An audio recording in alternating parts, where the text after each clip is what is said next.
तो कहानी की शुरुआत होती है डॉक्टर एंड्रयू को दिखाने से, जो एक अमेरिकन है और इस टाइम काफी दुखी नजर आ रहे थे क्योंकि उनका एक मरीज दिल का ऑपरेशन ना होने की वजह से मारा गया। तभी यहाँ डॉक्टर एंड्रयू के पास उनका एक साथी आकर बताता है कि टेररिस्ट दहशतगर्द ग्रुप है जो अमेरिकन को पकड़ना चाहता है। वो लोग इस एरिया में भी घुस आए हैं जिन्हें आपके यहाँ होने का पता लग चुका है। ये सुनकर डॉक्टर एंड्रयू सीधा जाते हैं अपनी वाइफ के पास, जो भी एक टीचर है और दिल की काफी अच्छी इंसान है। वो अफ्रीकन बच्चों को पढ़ाती हैं और इंसानियत की मदद करना चाहती हैं। डॉक्टर एंड्रयू उनसे कहते हैं कि हमें यहाँ से जाना पड़ेगा, हम मजीद यहाँ पर नहीं रह सकते क्योंकि टेररिस्ट ग्रुप हमें मार देगा। पर उनकी वाइफ अभी भी यही कह रही थी कि क्या हम सब ठीक नहीं कर सकते, क्या हम टेररिस्ट से बात नहीं कर सकते, उन्हें समझा नहीं सकते, हो सकता है हालात ठीक हो जाएं। इस पर एंड्रयू कहता है कि मेरा मेडिकल का सामान चोरी हो गया है, मेरा एक मरीज मर चुका है, तो अफ्रीका की हालात कभी ठीक नहीं हो सकते, यहाँ से चलना ही हमारे लिए बेहतर होगा। तब ये लोग यहाँ से निकलकर इस गाँव के छोटे से एयरपोर्ट पर आते हैं जो तकरीबन बंजर ही था क्योंकि ये रेगिस्तान में था और यहाँ एक इकलौता ही प्लेन था जिसमें बैठकर इन्हें यहाँ से जाना था। प्लेन की हालत भी ज्यादा ठीक नहीं थी, इसलिए पायलट जो बहुत ही लालची है वो लोगों और बहुत सारे सामान को ले जाना चाहता है। दूसरे मुसाफिर जो भी अमेरिकन ही थे वो भी यहाँ से जाना चाहते थे। इनमें 3 लोग शामिल थे, एक का नाम मैक्स था और बाकी उसके दोस्त थे। एक ब्लैक मैन था जो दिल का काफी अच्छा इंसान है और इन सब का हेड था, वो भी साथ जाता है। आखिरी दफा एंड्रयू की वाइफ अपने अफ्रीकन साथी को अलविदा कहती है, जिस पर वो दुख के साथ कहता है कि मुझे अफसोस है इस बात पर कि हमारे मुल्क के टेररिस्ट की वजह से आपको यहाँ से जाना पड़ रहा है। एंड्रयू पायलट के पास गया जिसका नाम ग्रन था। जाहिर है वो लालची इंसान है, इसीलिए इनसे काफी ज्यादा पैसे मांगता है। एंड्रयू ग्रन को पहचान लेते हैं, उसे कहने लगे कि तुम वही पायलट हो ना जिसने मेडिकल का सामान लाना था, जानते हो वो सामान ना लाने की वजह से मेरे कितने सारे मरीज मारे गए और जो सामान मैंने अमेरिका भिजवाना था वो भी चोरी हो गया है। ये बताकर एंड्रयू उसे समझाते हैं कि इंसानियत के साथ इस तरह नहीं करना चाहिए, ये बहुत बुरी बात है। यानी कि एंड्रयू और उनकी वाइफ दोनों इतने अच्छे हैं कि वो हमेशा चाहते हैं कि हमारी वजह से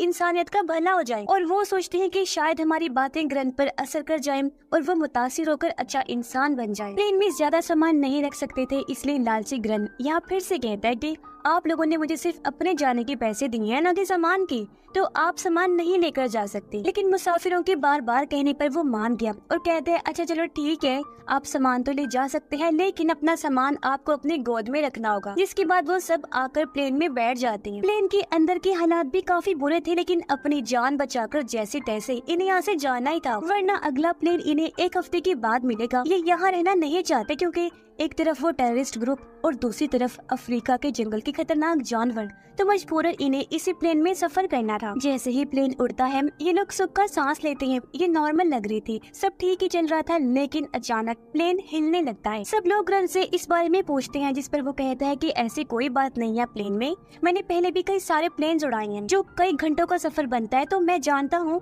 प्लेन में कोई गड़बड़ नहीं है, आप सब लोग शांत रहें। लेकिन गुस्से में डॉक्टर एंड्रयू सामने आई, कहती है कि मैं इतना तो जानता हूँ कि तुम लालची हो और तुमने प्लेन में बहुत सारा सामान रखा है जिस वजह से प्लेन वाइब्रेट हो रहा है, अगर ऐसे ही चलता रहा तो जल्दी प्लेन तबाह हो जाएगा। ग्रन कहता है भाई ऐसी कोई बात नहीं है, आप चुपचाप अपनी सीट बेल्ट लगाकर बैठ जाए, मुझे मेरा काम करने दे, तुम्हें इन चीजों का नहीं पता। लेकिन फिर कुछ ही देर में प्लेन बहुत जोरों से हिलने लगता है और उसमें आग लग जाती है और वो तेजी से जमीन की तरफ बढ़ने लगता है। अगले कुछ ही सेकंड्स में प्लेन जमीन पर गिर जाता है। प्लेन की तबाह होने से कुछ मुसाफिर मारे जाते हैं जबकि बचने वाले लोग भी जख्मी हो गए थे। एंड्रयू हिम्मत करके उठा, आसपास जलती हुई चीजों को देखने लगता है। मैक्स भी बच जाता है और एक दूसरा लड़का भी, लेकिन मैक्स की दोस्त इस क्रैश में जिंदा नहीं बच पाई, वो मर जाती है, जबकि एंड्रयू, ग्रन और हेड भी बच जाते हैं। एंड्रयू अपनी वाइफ के पास आया जिसकी हालत तो बहुत खराब है क्योंकि वो बुरी तरह सामान के नीचे फंसी हुई है, काफी जख्मी भी है क्योंकि उसकी टांग टूट चुकी है। एंड्रयू अपनी वाइफ को वहाँ से बाहर निकालने की कोशिश करता है, लेकिन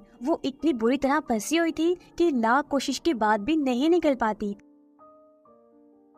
ये देखकर ग्रन कहता है वो नहीं निकल पाएगी, जोर मत लगाओ बल्कि सामान को उतारो, और हाँ तुम्हारी वाइफ तकलीफ में है तो ऐसा करो किसी थोड़ी शराब पिला दो। एंड्रयू गुस्सा हो गया, वो कहते हैं मुझे ये चीजें पसंद नहीं, तुम अपनी बकवास बंद करके यहाँ से जाओ, मैं जानता हूँ कि मुझे क्या करना है और ये प्लेन भी तुम्हारी वजह से क्रैश हुआ है। मैक्स अपने दोस्त की लाश को ये प्लेन के पास ही दफन कर देता है ताकि जंगली जानवर उसकी लाश को खा ना जाए, और ये लोग देखने लगते हैं कि हमारा प्लेन तबाह कहाँ हुआ है। तब इन्हें पता चला कि ये एक बहुत ही खतरनाक एरिया में फंस गए हैं जहाँ रहते हैं आदमखोर जंगली जानवर। ये लोग सोचते हैं कि दिन में तो हम सेफ हैं क्योंकि ये जंगल जो रेगिस्तान जैसा था, दिन में गर्म होने की वजह से जानवर शिकार नहीं कर सकते, लेकिन जैसे ही रात होगी इनका बचना मुश्किल हो जाएगा, इसलिए इन्हें जल्दी कुछ करना होगा। अब डॉक्टर एंड्रयू को छोड़कर 3 लोग प्लान बनाते हैं कि हम करीबी गांव जाएंगे जो यहाँ से लगभग 20-30 किलोमीटर दूर है। ग्रेन कहता है हमें साउथ ईस्ट की तरफ जाना होगा क्योंकि गांव वहीं होगा। इस पर मैक्स कहते हैं कि नहीं, वो रास्ता गलत है, हमें साउथ वेस्ट की तरफ जाना चाहिए क्योंकि मुझे यकीन है कि गांव उसी तरफ होगा। पर ग्रेन उसकी बात नहीं मानता, और क्योंकि उसके पास इस टाइम गन है तो वो ही सबका बॉस था और कहता है कि अगर तुम लोगों को अपनी जान प्यारी है तो मेरे साथ चलो। वो एंड्रयू को भी साथ चलने का कहता है, पर उन्होंने मना कर दिया क्योंकि वो अपनी जख्मी वाइफ के पास रहना चाहते थे। सब लोग एंड्रयू को काफी कहते हैं चलने के लिए। इस पर उनकी वाइफ कहती है कि हमें अपनी किस्मत पर यकीन है, गॉड पर भरोसा है कि वो हमें जरूर बचा लेंगे। एंड्रयू भी अपनी वाइफ से बहुत प्यार करती है तो किसी भी सूरत उसे अकेला छोड़ के नहीं जा सकते। वो अपने साथियों को कहते हैं कि अगर गाँव कुछ दूरी के फासले पर है तो तुम वहाँ से मदद ले आना, तब तक मैं यहीं रुककर अपनी वाइफ का ख्याल रखूंगा। जिसके बाद वो लोग गाँव की तरफ अपना सफर शुरू कर देती हैं, जबकि एंड्रयू और उनकी वाइफ टूटे हुए प्लेन में बैठकर मदद आने का इंतजार करने लगते हैं। उनकी वाइफ तो पूरी तरह हिम्मत हार गई थी, ऐसा लग रहा था जैसे या तो वो मदद का इंतजार कर रही है या फिर मौत का। जिसके साथ ही वहाँ जंगली जानवर इनके करीब आने लगते हैं। बेशक दिन है लेकिन वो इन्हें देख सकते थे। उधर ग्रैंड और बाकी सब इस रेगिस्तानी इलाके में गुम हो जाते हैं। चलते चलते उन्हें आधा दिन हो गया था लेकिन अभी तक वो गाँव नहीं पहुँचे हैं। थकावट से उनकी हालत भी बहुत खराब है, प्यास की शिद्दत से जमीन पर गिर पड़ते हैं, एक कदम भी आगे नहीं बढ़ा सकते। तब ग्रैंड उन्हें पानी पिलाते हैं और ये लोग अपनी आखिरी पहाड़ी की तरफ बढ़ने लगते हैं। पर ये क्या, इन्होंने देखा कि इतना सफर काट कर हम यहाँ आए हैं लेकिन आगे भी बस रेगिस्तान नुमा जंगल है, वापसी का रास्ता भी इन्हें मालूम नहीं, यानी वो बुरी तरह यहाँ पर फंस गए थे। ये देखकर मैक्स ग्रैंड से गन छीन लेते हैं और उसे कहता है कि देखो हम तुम्हारी वजह से यहाँ फंस गए हैं, जल्दी मर जाएंगे। सबको गन दिखाकर कहता है कि अब सबको उसी रास्ते पर चलना होगा जिस पर मैं जाऊंगा। लेकिन बाकी लोग तो ग्रैंड के साथ ही रहना चाहते थे।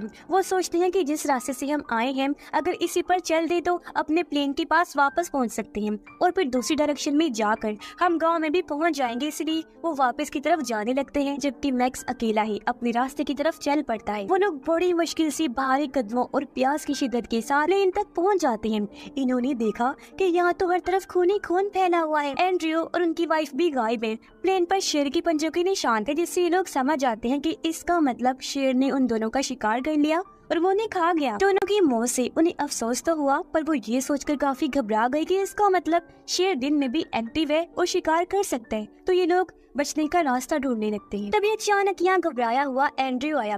वो ग्रैंड को गले से पकड़ लेता है क्योंकि सबको लग रहा था कि इन सारे हालात की वजह ग्रैंड है। एंड्रयू का मानना था कि ना तो ज्यादा सामान लोड करता तो ना ही प्लेन तबाह होता। एंड्रयू ग्रैंड को मार ही देता कि एक लड़का गन चलाता है, जिससे एंड्रयू दूर जाके गिरे और ग्रैंड बच जाते। अब इन लोगों को पता चलता है कि ग्रैंड जो हैवी सामान लेकर जा रहा था वो एक जानवर की सींग थी जो काफी महंगे होते हैं और ग्रैंड इनकी स्मगलिंग करते हैं। फिर डॉक्टर एंड्रयू अपनी वाइफ की लाश के टुकड़ों की कब्र बनाते हैं और उसके पास बैठकर रोने लगता है। एंड्रयू के पास उनका हेड आया, जिसे रोकर एंड्रयू कहते हैं कि मुझे अफसोस है इस बात का कि मैं अपनी वाइफ को नहीं बचा पाया, मुझे और कोशिश करनी चाहिए थी, शायद वो बच जाती। इस पर हेड कहता है कोशिश अगेंस्ट द लाइन, शेर के खिलाफ तुम कोशिश करते हो? नहीं यार मत करो अफसोस, खुद को मत कोसो क्योंकि ऐसा मुमकिन नहीं था और तुम्हारी वाइफ की किस्मत में यही लिखा था जिस पर उसे यकीन था। धीरे धीरे रात होने लगी। अब इन्हें जैसी तैसी रात गुजारनी थी या फिर कुछ करना था क्योंकि रात के टाइम ये पक्का किसी जानवर का शिकार हो जाएंगी और अब तो इन्हें शेर के गुर्राने की आवाजें भी आने लगती हैं। अब ग्रैंड इन सबको बताता है कि हमारे पास रात गुजारने का बस एक ही रास्ता है और वो है पायलट कैबिन, जहाँ हम 3 लोग जैसे तैसे छुपकर अपनी जान बचा सकते हैं। तो अब ये लोग टॉस करने लगते हैं कि कौन से 3 लोग पायलट कैबिन में बैठेंगे। मैक्स का दोस्त टॉस में हार गया, यानी कि वो रात को प्लेन के बाहर बैठेगा। जैसे ही रात हुई वो लड़का आग जलाकर प्लेन के बाहर बैठ जाते हैं, जबकि तीनों लोग पायलट कैबिन में। उसे समझा दिया गया था कि तुमने बस सोना नहीं है और आग को जलते रहने देना है, क्योंकि जब तक तुम जागते रहोगे आग जलती रहेगी, तुम्हारी हिफाजत रहेगी और जैसे ही तुम्हारी आंख लगी आग बुझ गई तो तुम मर सकते हो। ये लोग अब बस रात गुजरने का इंतजार कर रहे थे क्योंकि सुबह होते ये उस गाँव में चले जाएंगे जिसका रास्ता अब इन्हें पता चल चुका है। रात को ग्रैंड किसी काम से बाहर आया। वो देखता है कि वो लड़का तो तो सो रहा है और आग भी बुझ रही है। ग्रेन उसे जगाकर कहता है, लड़की होश करो, जागो और आग जला के रखो अगर जिंदा रहना चाहते हो। जिसके बाद ग्रेन वापस कैबिन में आकर बैठ जाता है, लेकिन मैक्स का दोस्त वो लड़का जिसे बहुत नींद आ रही थी वो सो जाता है और आग भी बुझ जाती है। जहाँ अब अंधेरे में हम किसी की आंखों को चमकता हुआ देखते हैं, जो और कोई नहीं बल्कि शेरी थी, जो अब प्लेन के बाहर आ चुके थे और उनकी जोरदार आवाजें अंदर बैठी वो तीनों भी सुन रही थी। अब एंड्रयू जो रहम दिल है उसे लड़के के लिए बुरा लग रहा था। वो चाहता है कि ये लोग बाहर जाकर उसकी जान बचाएं, लेकिन बाहर शेर काफी ज्यादा थे तो ये लोग कुछ भी नहीं कर सकते थे। लेकिन फिर एंड्रयू कैबिन का दरवाजा खोल ही देता है, जिससे एक शेर अंदर घुसने की कोशिश करते हैं। हालांकि ये मिलकर जोर लगाकर उसे रोकने में लग जाते हैं, लेकिन शेर इतना ताकतवर था कि वो कैबिन को तोड़ने लगता है। अब एक सांप जो कप का अंदर घुसकर बैठा हुआ था वो हेड को काट लेते हैं, मगर ये जैसे तैसे कैबिन का दरवाजा बंद कर ही देते हैं। एंड्रयू हेड की टांग पर रस्सी बांधता है और कट लगाकर बहुत सारा खून निकाल देते हैं। इससे सांप का जहर भी निकल गया और उसकी जान भी बच गई, लेकिन उसकी हालत बहुत खराब हो गई थी। सुबह जब ये कैबिन से बाहर आए तो देखते हैं कि इनका वो साथी बाहर नहीं है, यानी वो भी शेरों का शिकार हो गया था। ये लोग फिर उस गाँव में जाने का फैसला करते हैं क्योंकि दिन का टाइम है तो अभी इन्हें कोई खतरा नहीं होगा। लेकिन एंड्रयू जो इतना कुछ देख चुका है वो हिम्मत हार जाता है और पूरी तरह टूटकर पेड़ के साथ बैठ जाता है और लोगों से कहता है कि मैं तुम लोगों के साथ नहीं जाऊंगा, मैं हिम्मत हार चुका हूँ, यही मेरी किस्मत है। मैं अपनी वाइफ के पास जाना चाहता हूँ तो मैं यहीं रुककर अपनी मौत का इंतजार करूंगा। मैंने आज लोगों को शेर का खाना बनते हुए देखा है और ये चीज मजीद बर्दाश्त नहीं कर सकूंगा। जबकि बाकी लोग गाँव की तरफ निकल पड़ते हैं। ये लोग कुछ दूर गए ही थे कि सामने से एक गाड़ी को आता हुआ दिखते हैं। उसे देखकर ये लोग काफी खुश हो गए। एंड्रयू भी उठ खड़ा हुआ। ये सोचते हैं कि अब हम भी और एंड्रयू भी बचा लिया जाएगा, तो गाड़ी को अपनी तरफ बुलाने के लिए वो चिल्लाने लगते हैं। मगर ये क्या, हम देखते हैं कि वो गाड़ी सीधा आकर एंड्रयू के पास रुकी। इसमें और कोई नहीं बल्कि वो टेररिस्ट ग्रुप था जो अमेरिकन को ढूंढ रही थी और वो अब एंड्रयू को मारने लगते हैं और एंड्रयू से पूछते हैं कि तुम यहाँ हमारी जमीन पर क्या कर रही हो, हमारी चोरी करने आए हो ना, तुम हमारा सामान चुरा कर अपने मुल्क ले जाते हो। ये सुनकर हेड और ग्रन सामने आए, उनसे कहते हैं, अरे ये तो डॉक्टर हैं, इन्होंने कुछ नहीं किया, ये तो आप लोगों की मदद के लिए यहाँ आते हैं और अभी वापस जा रहे थे, आपको इन्हें नहीं मारना चाहिए। लेकिन तभी उन टेररिस्ट को प्लेन से उस जानवर की सींग मिल जाती है, जिससे उन्हें और गुस्सा आ जाता है। वो एंड्रयू को कहते हैं कि तुम एक स्मगलर हो और हमारी जमीन से सामान चुरा कर तुम अमेरिका स्मगल करते हो, इसलिए वो फिर से एंड्रयू को मारने लगी। तभी ग्रन बोलता है कि ये मेरा प्लेन है, ये सारा सामान मेरा है और स्मगलिंग मैं करता हूँ, एंड्रयू ने कुछ नहीं किया। ये सुनकर वो कहते हैं, इसका मतलब ग्रन हमें तुम्हें मार देना चाहिए। हेड कहता है, क्यों मार देना चाहिए, क्या तुम कोई टेररिस्ट हो? तुम तो इस जमीन पर रहने वाले भले इंसान हो और हम तुम्हारी कदर करते हैं। हेड को लग रहा था कि वो टेररिस्ट की माइंड को बदल देंगे, पर वो उसके चेहरे पर गोली मारकर ये साबित करते हैं कि हाँ, हम वाकई टेररिस्ट हैं, हमें इंसानों पर रहम नहीं आता और हमारा कुछ भी नहीं हो सकता। जिसके बाद वो उनके साथ काफी बुरा सलूक करते हैं और एक टेररिस्ट ट्रक लेने चला जाता है ताकि वो इन्हें भी अपने साथ ले जाए और खूब इनके साथ बुरा सलूक किया जाए। अब दो टेररिस्ट यही रुके थे, उनमें से एक एंड्रयू को कहता है, अच्छा चलो तुम्हारे साथ एक डील कर लेता हूँ, मैं 10 तक गिनूंगा और तुम्हें भागना होगा, 10 के बाद मैं गोली चलाऊंगा, ठीक है ना? चलो अब शाबाश, तुम भागो, उठो, खड़े हो और भागो। लेकिन एंड्रयू नहीं भागता क्योंकि वो तो कब का हिम्मत हार चुका है, तो उसे क्या जरूरत है भागने की। टेररिस्ट को इतना गुस्सा आया कि वो पानी दिखाकर उन्हें चिढ़ाने लगता है, उन पर हंसने लगता है। जब टेररिस्ट को एहसास हुआ कि दोनों पूरी तरह हिम्मत हार चुके हैं तो वो उनसे दूर प्लेन के साथ टेक लगाकर बैठ जाते हैं। कुछ देर बाद उनकी आंख लग गई। ग्रैंड एंड्रयू को कहते हैं कि मैं फाइटर हूँ, इतनी आसानी से मैं नहीं मर सकता। जो कहकर वो बहुत धीरे से टेररिस्ट के पास जाने लगा। वो गन छीनने लगता है लेकिन टेररिस्ट को होश आ गई।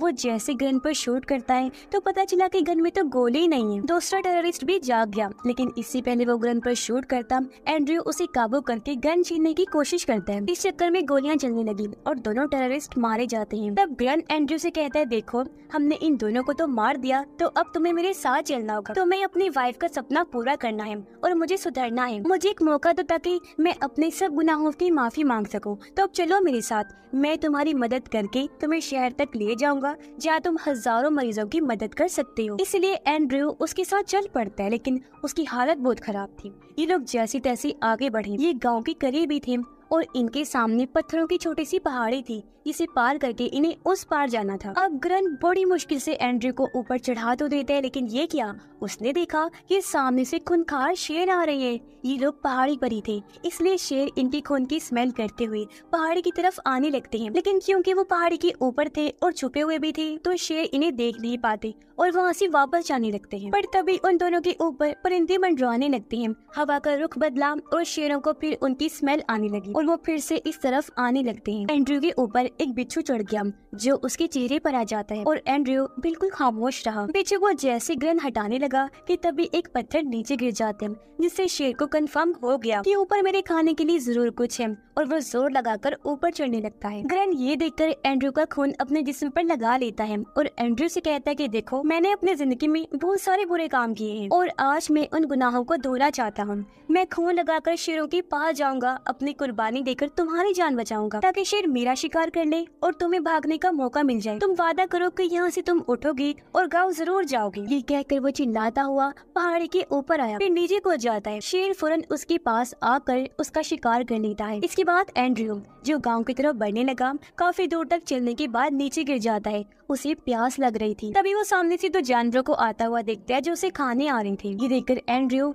आसमान की तरफ देखकर कहता है, क्या मेरी किस्मत में बस यही लिखा था कि ऐसी फजूल मुर्दाखोर जानवर के हाथों में मरूं? अगर मेरी मौत ही लिखनी थी तो कम से कम शेर के हाथों होती। ये कहकर एंड्रयू दोबारा से फुल हिम्मत के साथ खड़ा होता है। वो जानवर भागकर एंड्रयू की तरफ आने लगे, लेकिन अचानक बादल गरजने की आवाज से वो जानवर वहाँ से भाग जाते हैं। तभी बारिश होने लगी। एंड्रयू वही जमीन पर लेटकर बारिश का पानी पीने लगा और अपनी इतनी देर की प्यास बुझाता है, जिसके बाद वो बेहोश हो जाता है। अब जब एंड्रयू की आंखें खुली तो उसके सामने उसका वही साथी था जिसने एंड्रयू को आकर टेररिस्ट का बताया था। वो सहारा देकर एंड्रयू को उठाता है और उसकी जान बचाकर यहाँ से ले जाता है। यानी कि एंड्रयू अब सेफ था और उसकी किस्मत में जिंदा रहना लिखा था, क्योंकि उसने आखिरी टाइम में हिम्मत से काम लिया था और वो अब गाँव भी पहुँच जाएगा। जिसके साथ ये कहानी भी इधर ही खत्म हो जाती है।